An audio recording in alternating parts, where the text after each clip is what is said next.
এমন একজন রাজ্য সভাপতি হিসেবে এসেছেন যিনি রাজনৈতিক মহলের অনুমান বিজেপির আদৌ ও নব্য কর্মীদের একসঙ্গে নিয়ে চলতে পারবে এমন কাউকে নতুন রাজ্য সভাপতি হিসেবে চাইছিল বিজেপির কেন্দ্রীয় নেতৃত্ব। সেই মতো অনেক নামগুলির মধ্যে শ্রমিক ভট্টাচার্যকেই বেছে নেওয়া হয়। উল্লেখযোগ্যভাবে শ্রমিক ভট্টাচার্য সভাপতি হওয়ার পর থেকে বলেছেন, বিজেপিতে নতুন পুরনো বলে কিছু নেই, যারা সক্রিয় তারা সবাই বিজেপি। শ্রমিক ভট্টাচার্য সুরে কার্যত সুর মিলিয়ে এবার বিজেপির পুরনো কর্মী বীরভূম জেলার প্রাক্তন জেলা সভাপতি দুধকুমার মণ্ডল দিল এবার বার্তা। আসুন দেখে নি বীরভূমের একদার দাপুটে নেতা দুধকুমার মণ্ডল কি বলছেন।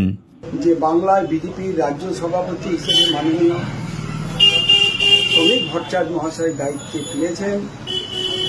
বাংলার মানুষ দীর্ঘদিন ধরে এই অরাজক অবস্থার হাত থেকে বাংলা পরিত্রাণ চায়। সে কারণে আমাদের দৃঢ় বিশ্বাস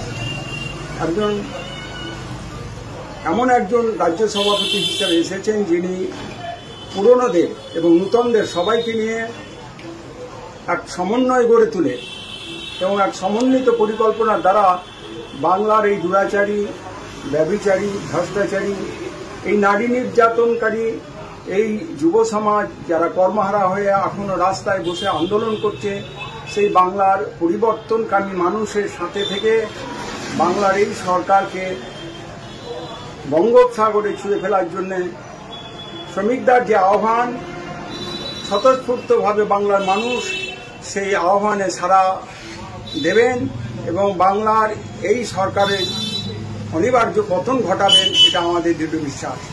রাজ্যের মানুষের কাছে আজকে এই সকালে আমি এই বার্তাটুকু দিয়ে জানাতে চাইছি যে আপনারা অনেকেই ভেবেছেন যে বাংলার সরকারের পরিবর্তন কোনোভাবেই সম্ভব নয়, কিন্তু আমার দৃঢ় বিশ্বাস এমন একজন যিনি রাজ্য সভাপতির দায়িত্ব পদে এসেছেন, বাংলার বিজেপির সবাইকে একসাথে নিয়ে চলার এবং এক শক্তিশালী ঐক্যবদ্ধ বিজেপিকে বাংলার মানুষকে আর নেতৃত্ব আমরা যার নেতৃত্বে লড়বো বা যে নেতৃত্বকে আমরা পেয়েছি সেই নেতৃত্বের মধ্য দিয়ে বাংলায় নূতন করে বিজেপি আবার গর্জে উঠবে এবং বাংলার এই সরকারের পতন ঘটবে।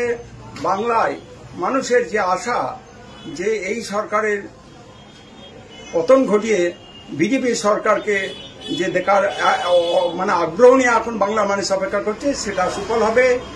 এই কারণে আজ বাংলার মানুষের কাছে আমার আজকে এই সকালে আবেদন যে আসুন আমরা সবাই মিলে এক শক্তিশালী বিজেপি দলটাকে গড়ে তুলি এবং বিজেপির এই পরিবর্তন বাংলার মানুষের কাছে উপহার দিই, যাতে যে যে বিষয়গুলো নিয়ে আমি বলছিলাম যে এই ভ্রষ্টাচারী, দুরাচারী, এই মিথ্যাচারী সরকারের পতন ঘটিয়ে সারা ভারতবর্ষে যে মোদির যে রাজ চলছে সেই সরকারের সাথে বাংলা সরকারের পরিবর্তন হবে, এই দৃঢ় বিশ্বাস। আপনারাও আসুন আমরা একসাথে সেই কাজটাকে সুসম্পন্ন করি।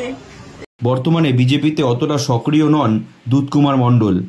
আগামী দিনে শ্রমিকের নেতৃত্বে তিনি কি সক্রিয় হয়ে উঠবেন সেই বার্তাই দিলেন তিনি। এখন দেখার আগামী দিনে কি হয়।